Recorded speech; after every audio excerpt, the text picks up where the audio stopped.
Job's main charge against God when he's dealing with, Job is suffering greatly, and Job is seeking to build a case against God. And he decides that the way to do it is to identify parts of nature where God is dropping the ball.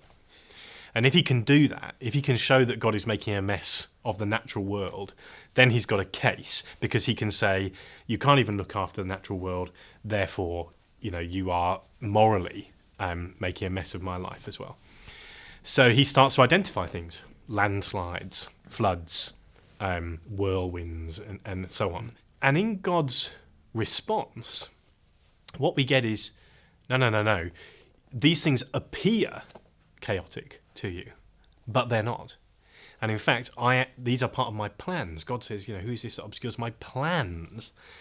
And then he says, these things are watering lands that you don't know about. Mm-hmm. Okay, they are providing food for animals that you've never heard of. Basically, God says, I am running the world. And there is a big picture that all the small chaotic parts that you are saying I'm making a mess of actually combine to form. Mm. Well, that is something that we have learned in science is actually true at the most fundamental level of our existence.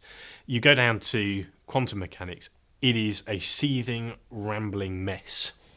And if someone had just shown you that, you would say there is no way that there could be any kind of order in the world whatsoever. And therefore, I think it's no coincidence that many of the big players in the quantum revolution were Christians. So you see this sort of scaling up. The Bible teaches us a truth about God and the world. We then discover it within the scientific context as well. This is Premier Christian Radio.